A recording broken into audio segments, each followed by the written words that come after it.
Eu não tinha nada a dizer, logo fiquei calado, tentando demonstrar interesse na conversa. E como achei que ninguém estava muito interessado em mim, pude observar Strickland à vontade. Era maior do que eu pensava. Não sei por que imaginei como um homem franzino e insignificante. Na verdade, era forte e pesado, de mãos e pés grandes e parecia desajeitado em sua roupa de noite. Dava a impressão de um cocheiro bem vestido para uma ocasião de cerimônia. Era um homem de 40 anos, pouco atraente sem ser feio, pois tinha feições bem feitas, apesar de um pouco maiores do que deviam. E no todo não lhe caíam bem. Estava bem barbeado e seu rosto parecia desagradavelmente despido. O cabelo era avermelhado, cortado bem curto, e os olhos pequenos, azuis ou cinza. Tinha uma aparência comum. Podia-se admirar suas excelentes qualidades, mas isso não desimpediria de evitar sua companhia. Era uma pessoa completamente insignificante. Era provavelmente um bom membro da sociedade, um bom marido e pai, um corretor honesto, mas não havia razão para se perder tempo com ele.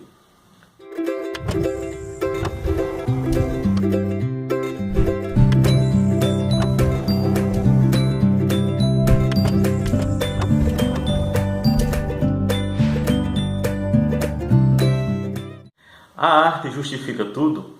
Vamos ver o que William Somerset Maugham tem a dizer sobre isso com seu Um Gosto e Seis Vinténs, aqui no Quixotado, do seu programa de literatura, com a apresentação de Amã Siqueira.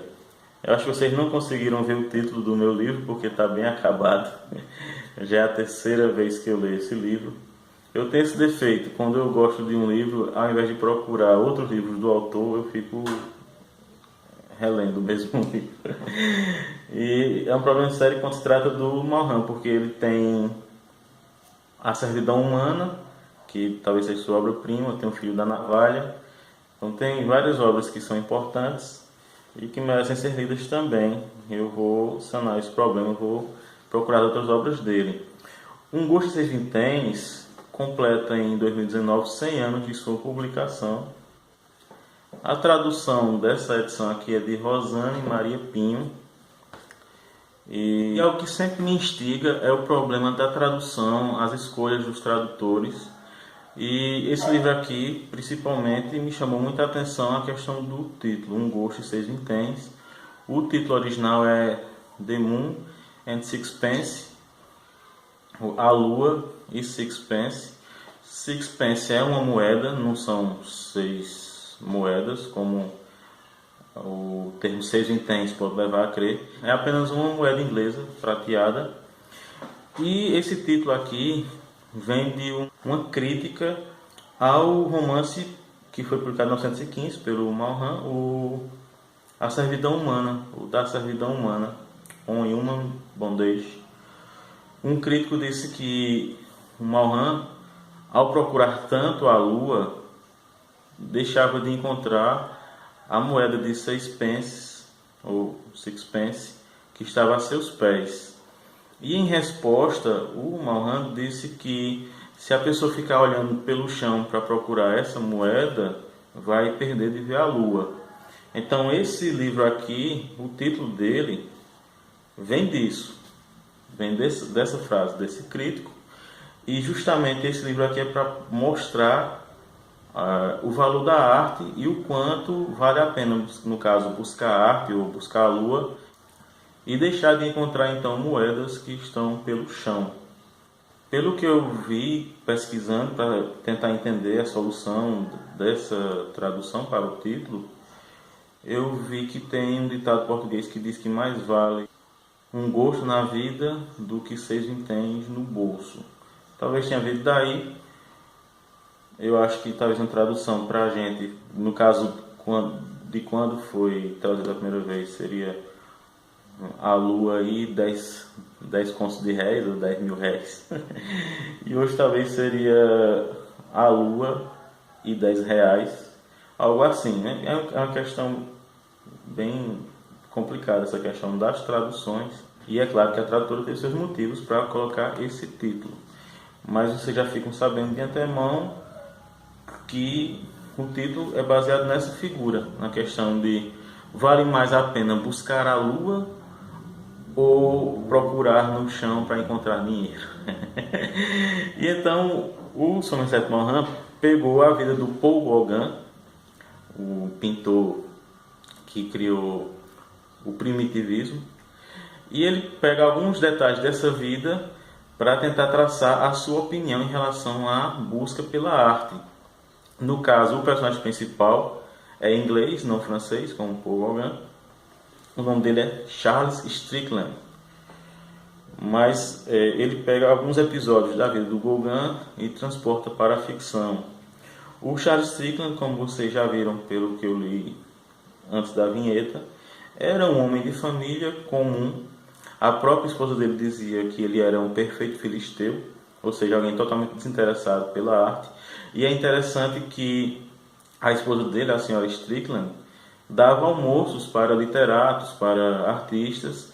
Ela queria ter uma posição social através da arte, mas ela vê a arte de forma totalmente burguesa, né? É como simplesmente algo que dá valor ao salão dela, à casa dela. E ela conhece o escritor em início de carreira que vai narrar o livro. Esse escritor publicou um primeiro romance que fez algum sucesso e essa mulher se interessa por conhecê-lo por causa disso. Ele frequentava o salão de outras pessoas também interessadas pela arte e passa a frequentar a casa dela. Mas ele mal conhece esse esposo da senhora Strickland, do Charles Strickland, que era um corretor de bolsa de valores, totalmente desinteressado pela arte, pai de 2 filhos. E alguns meses depois, de repente, ele desaparece, ele vai embora do lar, abandona o lar. E ela pede a ele que o procure em Paris, para onde ele foi, para tentar trazê-lo de volta. E vai ter um diálogo entre ele e o Charles Strickland, que é algo muito interessante. Vou ler aqui para vocês. Quer dizer que você não a deixou por outra mulher? É claro que não. Dá sua palavra de honra? Não sei por que fez essa pergunta. Foi muito ingênuo da minha parte. Palavra de honra. Então por que razão a deixou? Quero pintar. Olhei-o longamente. Não compreendia. Pensei que estava louco. Devo lembrar que eu era muito jovem e via-o como um homem de meia idade. Esqueci tudo a não ser minha própria surpresa. Mas você tem 40 anos. Foi por isso que achei que já estava mais do que na hora de começar. Você já pintou alguma vez? Sempre quis ser pintor quando era menino, mas meu pai me obrigou a ser corretor porque dizia que arte não dava dinheiro. Comecei a pintar um pouco há um ano. Frequentei umas aulas noturnas no ano passado. Era essas aulas que você ia quando a senhora Strickland pensava que estava jogando bridge no clube? Isso mesmo. Por que não lhe disse? Preferi não contar. Você sabe pintar? Ainda não. Mas vou aprender. Foi por isso que vim para cá. Não consegui o que queria em Londres. Talvez consiga aqui. Você acha que alguém pode conseguir pintar bem quando começa na sua idade? A maioria das pessoas começa a pintar aos 18 anos. Posso aprender mais rápido do que quando tinha 18 anos. Quem lhe garante que você tem talento? Ele não respondeu logo. Estava com o olhar fixo na multidão dos passantes, mas não creio que os estivesse vendo. Sua resposta não respondeu nada. Tenho que pintar. Então é isso. O Charles Strickland é um homem que vive uma vida pacata, sustentando a família, né, a esposa e os 2 filhos.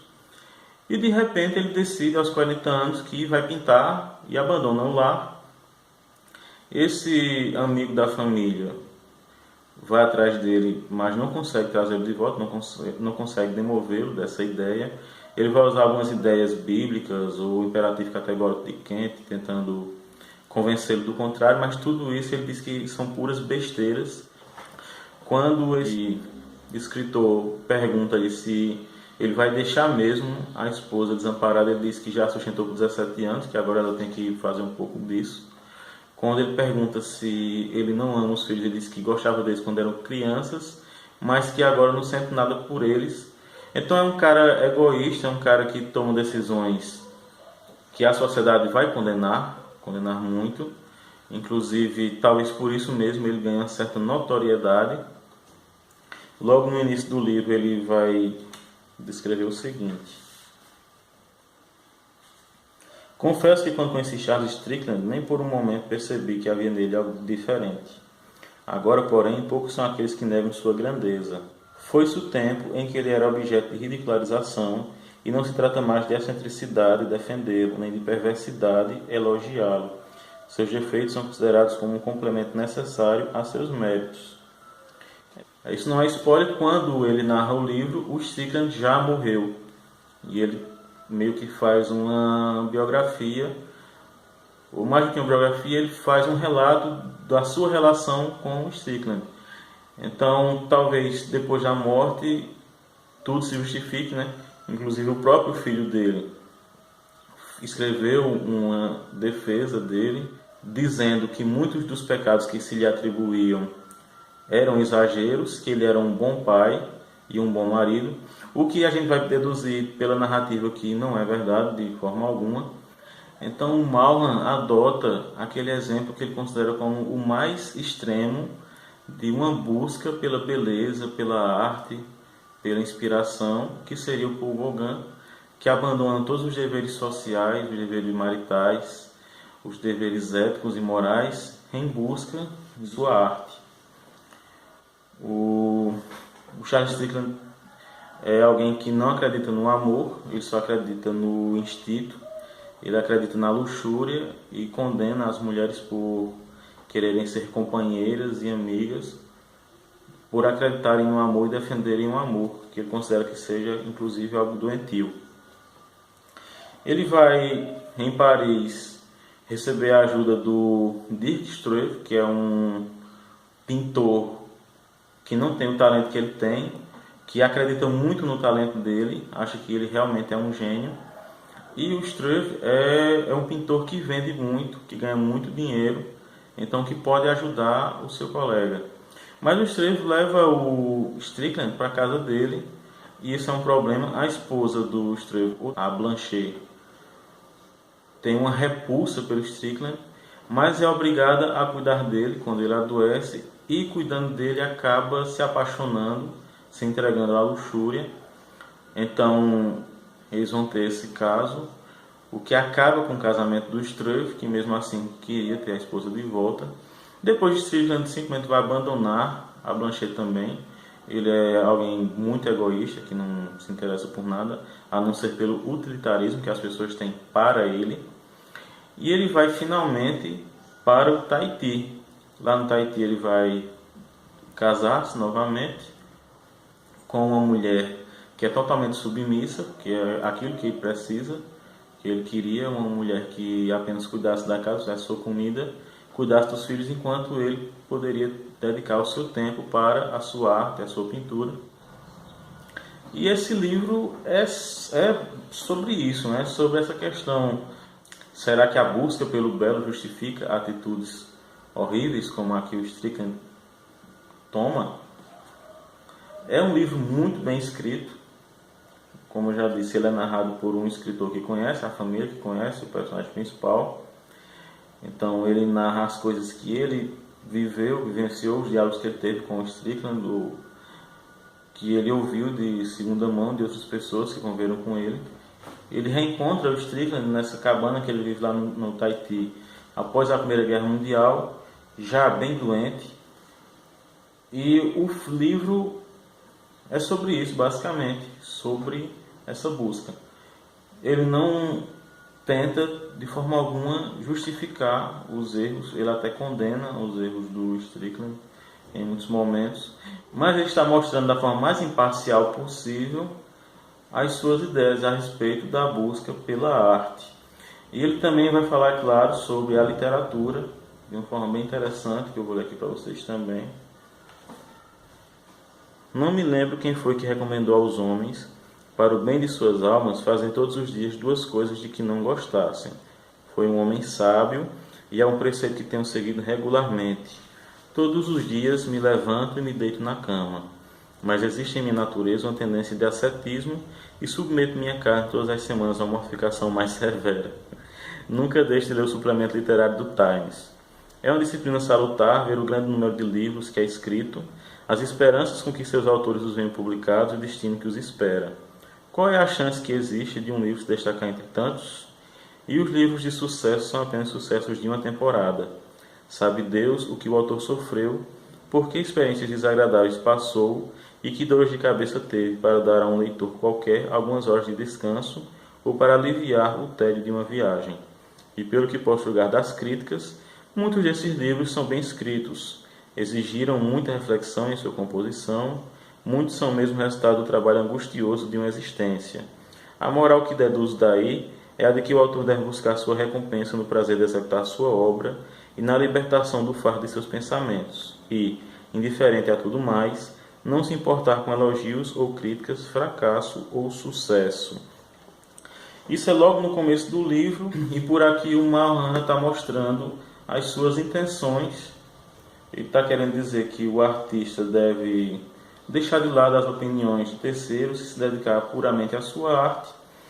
A forma como ele trata os salões das pessoas interessadas por arte em relação ao Strickland, que é um verdadeiro artista e que, portanto, quer saber da sua arte e não de opiniões burguesas, é muito interessante. É uma obra muito bem escrita, que eu não canso de ler e reler, que recomendo muito a vocês.